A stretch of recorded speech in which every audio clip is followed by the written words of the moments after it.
नमस्कार, बहुत बहुत स्वागत है आपका। बिहार में महागठबंधन की सरकार बन चुकी है और सबसे ज़्यादा चर्चा अगर किसी पद को लेकर के हो रही थी तो वो थी बिहार विधानसभा में अध्यक्ष पद का, यानी स्पीकर चुनाव का। तो इस पर भी अब विराम लग गया है।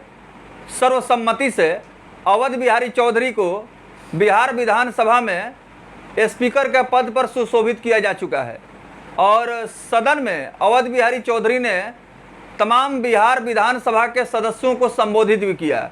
हमारे साथ चर्चित समाज सेवी मुन्ना चौधरी हैं, जो परिचय के मोहताज नहीं हैं।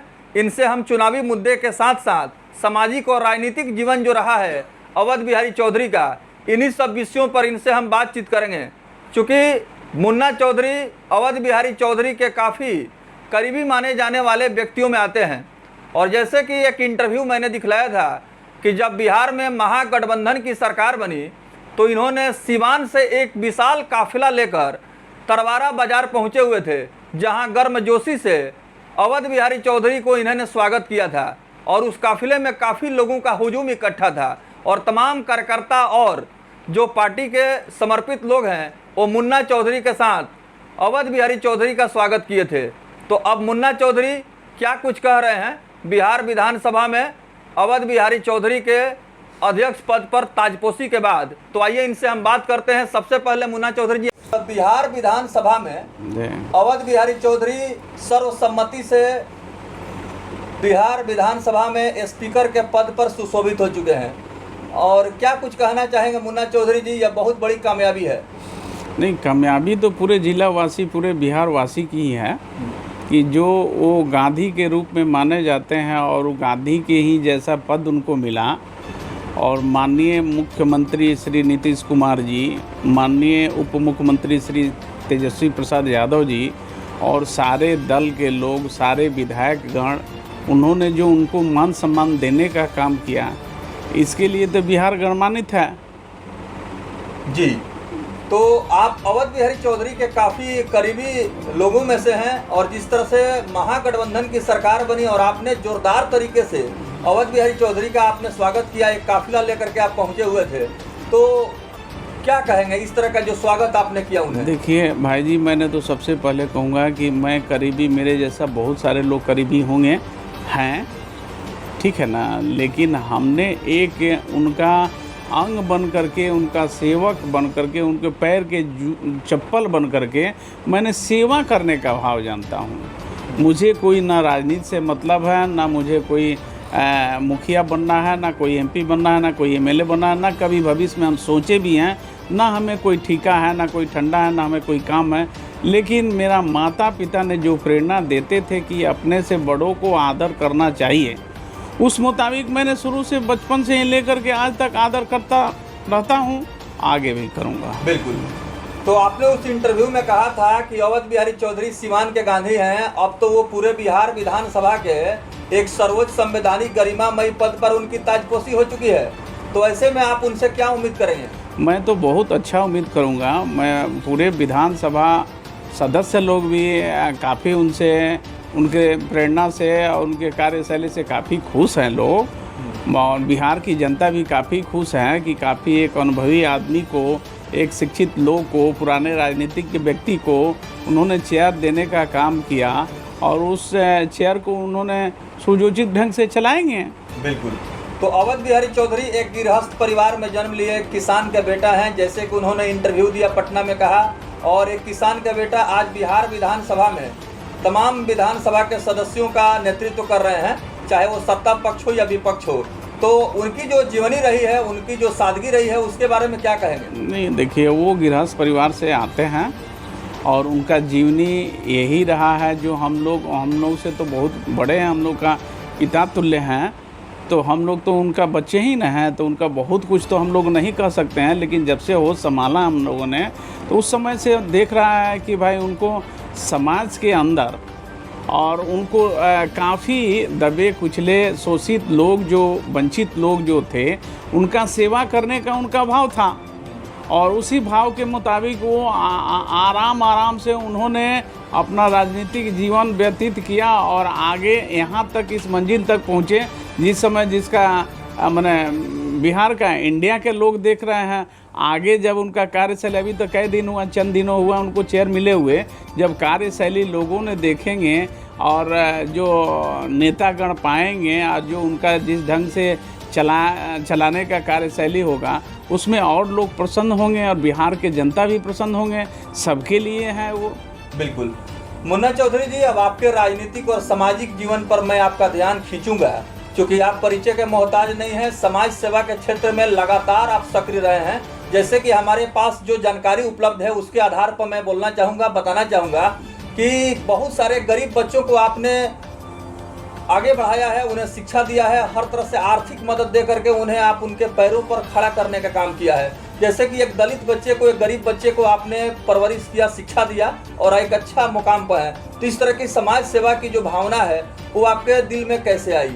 देखिए, हम लोग बचपन में ही जब हम लोग इकट्ठा होते थे, हम लोग का बैच का लड़का लोग इकट्ठा होता था, तो हम लोगों का माता पिता लोग सजेशन देते थे कि अपने से किसी को भी मदद करना चाहिए, जो आपसे सामर्थ्य बन पड़ता है उसको करना चाहिए। तो हम लोग बचपन से ही चंचल थे और उस चंचलता के चलते हम लोगों को जिगस आते गया और कुछ ना कुछ हम लोग देते गए। लास्ट में हम लोग एक गुरु का शरण में गए, जो स्वामी विचित्रानंद प्रबंध जी महाराज हैं। उन्होंने ये प्रेरणा दिया कि आप लोग अच्छे कर्म कीजिएगा तो अच्छा फल मिलेगा। चलिए, अवध बिहारी चौधरी पर हमारा साक्षात्कार केंद्रित है और उन्हें बहुत बड़ा गरिमामयी संवैधानिक पद की प्राप्ति हुई है। तो मैं आपसे यह जानना चाहूँगा कि उनके साथ आपका संपर्क और संबंध कैसे बना? हम लोग तो बचपन से ही उनको हम लोग मैंने एक अच्छे लोग के बीच में हम लोगों ने पाया और जुनून था कि हमारे समाज का एक नेता निकल रहे हैं, उनके पीछे पीछे हम लोग को रहना चाहिए, उनका साथ देना चाहिए। बच्चा से ही जुनून था, बच्चा के समय से ही हम लोग उनके साथ हैं।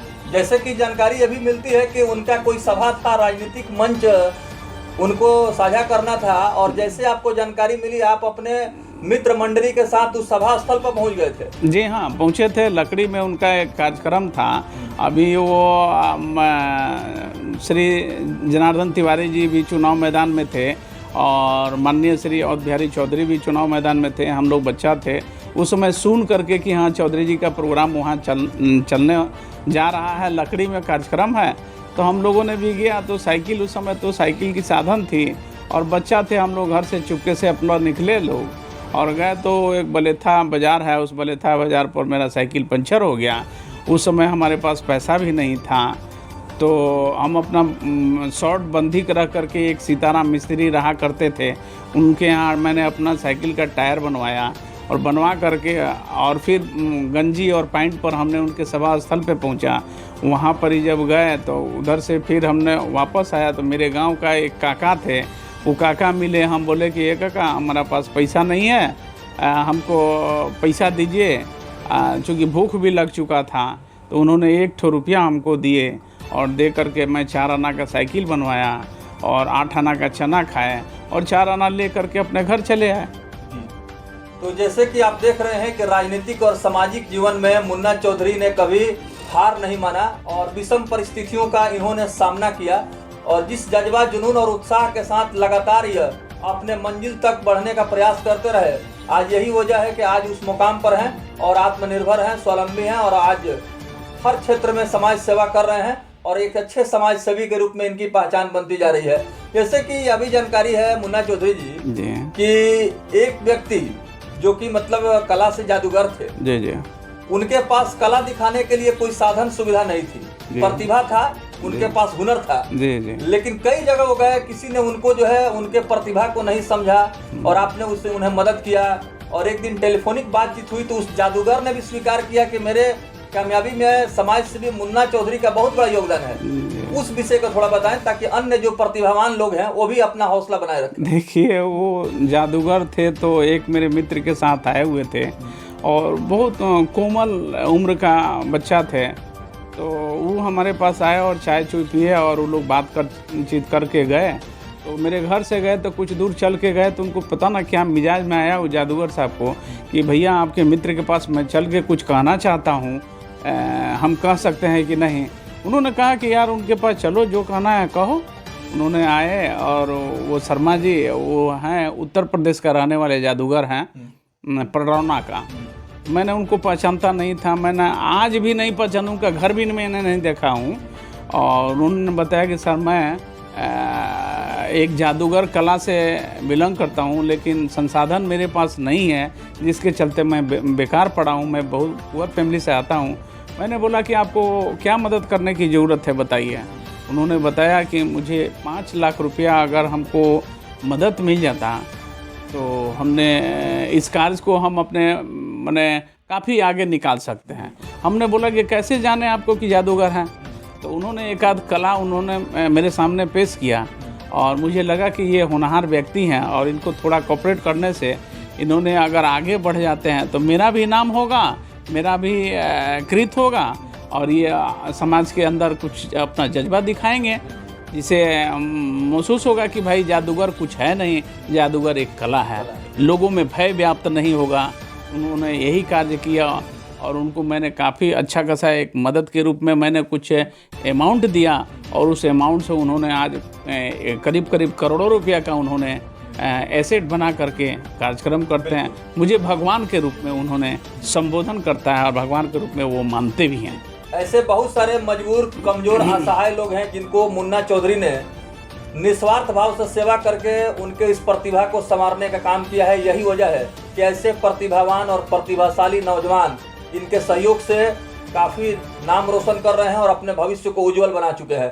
तो मुन्ना चौधरी जी, अब एक सवाल, चूंकि आपका जो अंदाज है वो अन्य लोगों से बिल्कुल अलग है। आपका पहनावा ओढ़ावा, रहन सहन, तौर तरीका, लाइफ स्टाइल, ये सबसे अलग है। तो मैं जो टोपी देख रहा हूँ, इसी टोपी में आप इंटरव्यू देते हैं। जानना चाहते हैं व्यूअर्स कि ऐसा क्यों आप टोपी का इस्तेमाल करते हैं? देखिए, अब दिन प्रतिदिन हम लोग का एज होते जा रहा है। हम डायबिटीज़ का पेशेंट हैं, प्रेशर का भी पेशेंट हैं, कोलेस्ट्रॉल का भी पेशेंट हैं और हम लोग का माथा में बाल अब नहीं रह चुका है। तो माथा को सेव करने के लिए धूप नहीं लगे, हवा नहीं लगे, इसके सेव करने के लिए मैं इस टोपी को यूज करता हूँ। यही वजह है कि मतलब आप इस टोपी का इस्तेमाल करते हैं? बस सुरक्षा के लिए। जी। एक सवाल यह भी है कि आपके मतलब जो है बदन पर हमेशा जो ऑर्नामेंट से जो गहने हैं वो दिखते हैं सोना के। जी। और ये जो गोल्ड मैन के रूप में आपको देखा जाता है, जरा इसके बारे में बताएं। नहीं, देखिए, ये बच्चा से मेरा पिताजी का जो शादी हुआ था ना, उस समय बहुत काफ़ी गोल्ड मिला हुआ था। मैंने माताजी को मेरा गिफ्ट में मिला हुआ था। तो वही माँ अब चूँकि काफ़ी ओल्ड हो चुकी है तो बोली क्या कि बेटा ये आप लोग ले लीजिए और ये अपना जो बनाना है बना लीजिए लो। तो वही मैंने बचपन से ही माँ, चूँकि हम 4 बाबा के बीच में एक पोता थे और काफ़ी लाड प्यार हम लोगों को चारों बाबा के तरफ से मिलता था, तो कुछ न कुछ हम लोग को बनाते थे और करते थे। उसी में धीरे धीरे हम लोग का शौक़ जगा। एक मैंने वही चीज़ को हम लोग यूज करते हैं। ऐसे तो आप यदुवंशी समाज से आते हैं। जी। लेकिन आपका जो ब्रेन है और आपका जो टैलेंट है वो व्यवसाय के क्षेत्र में काफी परचम लहरा रहा है। और आपने संघर्ष, मेहनत और सच्ची लगन से व्यवसाय के क्षेत्र में आपने बहुत सारा काम किया है, जो कि जिसमें आप काफी नाम रोशन किए हुए हैं। तो आप यदुवंशी समाज से हैं, लेकिन एक व्यवसायी जो आपका सोच है, कमर्शियल या बिजनेसमैन का जो सोच है, यह कैसे आया? देखिए, हम अभी बच्चा ही थे, मैंने बहुत बड़ा नहीं थे, 18-19 साल का थे। तो उस समय मेरा चाचा लोग उड़ीसा में आयरन और का बिजनेस करते थे। तो उस समय हमको लेके गए कि चलो तुम भी वहाँ बिजनेस करना। थोड़ा पूंजी लेके हमने भी गया, माता पिता से लेकर के वहाँ हमने भी पूंजी लेकर के गया। वहाँ कुछ उन लोगों के साथ रह करके कुछ व्यवसाय में लगाए, उससे कुछ उगाई होते होते एक अच्छा खासा पूंजी हो गया। जब पूंजी हुआ तो उस समय 2007 में हम लोगों का आयरन और का बिजनेस फिर स्टॉप लग गया।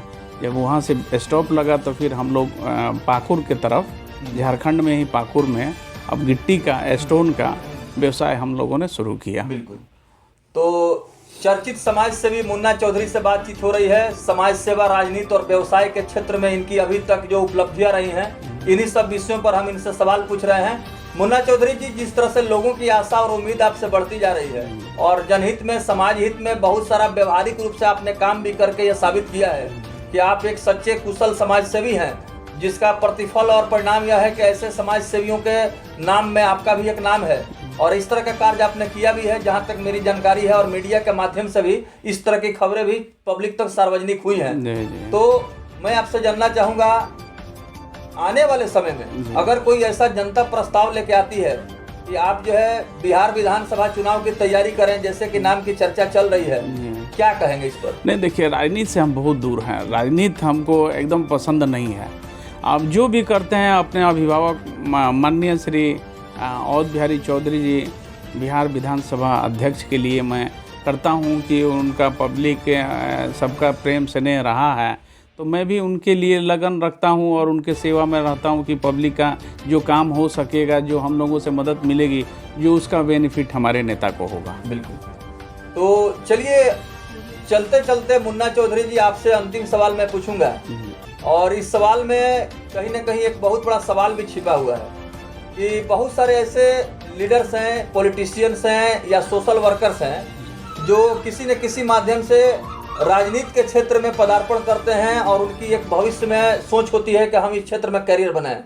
तो जैसे बार बार आप इनकार करते हैं कि मुझे राजनीति में नहीं आना है या राजनीति नहीं करना है, लेकिन आप ये तमाम चीज़ों को पूरा करते हैं। आप एक एप्रोप्रिएट कैंडिडेट हैं, वो तमाम चीज़ आपके अंदर है, लेकिन फिर इस चीज़ को आप स्वीकार क्यों नहीं करते? नहीं, देखिए, हम मैंने इसे एकदम हम व्यवसाय की दुनिया में लगे हुए हैं। मेरा बाल बच्चा लोग अगर राजनीति में चले जाएंगे तो मेरा बाल बच्चा सुदृढ़ नहीं हो पाता, और मुझे राजनीति करना पसंद नहीं है।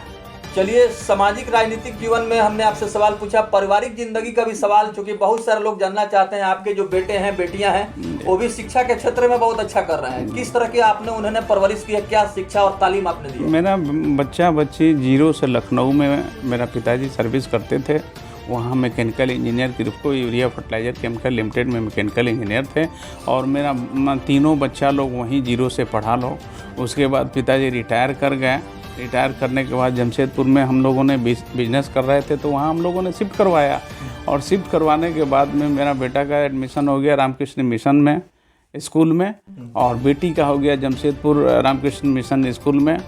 उसके बाद उन लोगों इंटर की वहीं से, इंटर के बाद ग्रेजुएशन की जीडी गोइंका कलकत्ता से, और वो अपना सीए का तैयारी करने लगी।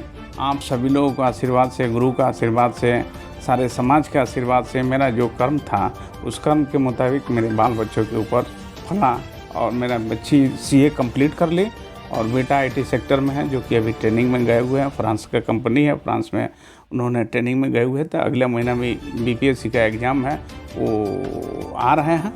बिल्कुल। चलिए, जिला प्रशासन के लिए आप क्या कुछ कहेंगे, चूँकि अवध बिहारी चौधरी बिहार विधानसभा के स्पीकर अब मनोनीत हो चुके हैं, और पुलिस प्रशासन का जो मतलब सहयोग है आम जनमानस के प्रति, और आम जनमानस का जो सहयोग है पुलिस प्रशासन के प्रति, उसमें समाज सेवी मुन्ना चौधरी जी क्या कुछ अपील? देखिए, हम तो जितने भी माननीय अध्यक्ष महोदय को चाहने वाले जो भी कार्यकर्ता हों या व्यक्तिगत संबंध रखने वाले लोग बाग हों, या उनका सिपाही हों या उनका नेता हों, मैं उन सबों से अपील करूंगा कि भाई हम लोग सभी लोग द्वेष आपसी नहीं रख के सभी लोग एक हो करके और जनता का सेवा करें, जिनका हमारे नेता का नाम हो सके, एक अच्छा संदेश जा सके, और दूसरा कि सभी लोग मिल करके प्रशासन को सहयोग करें, मान सम्मान दें, जिससे प्रशासन से भी मदद सारे पब्लिकों को अच्छा से अच्छा मिल सके और भय मुक्त सीवान हो सके। बिल्कुल।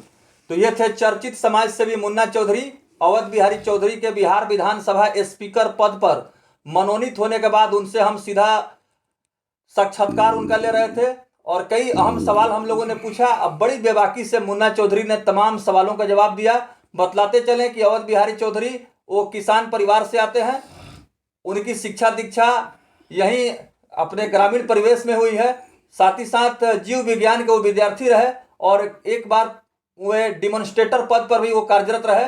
साथ ही साथ छात्र राजनीतिक जीवन में भी काफी वो सक्रिय रहे। तो ये बहुत सारी उपलब्धियां रही हैं अवध बिहारी चौधरी के नाम, और जो समाज सेवी मुन्ना चौधरी हैं उनके राजनीतिक जीवन और सामाजिक जीवन के लिए इन्होंने उज्जवल भविष्य की कामना की है। बहुत बहुत धन्यवाद। Thank you. Thank you. Awadh Bihari Chaudhary के विषय में क्या शब्द होंगे? देखिए भाई जी, माननीय अध्यक्ष महोदय एक जानदार, शानदार और एक ईमानदार नेता के रूप में माने जाते हैं, जो अभी नवनिर्वाचित अध्यक्ष चुने गए हुए हैं। गांधी का उपाधि मिला है, और गांधी जैसा बन करके और गांधी के रूप में ही वो बिहार विधानसभा को चलाने का काम करेंगे।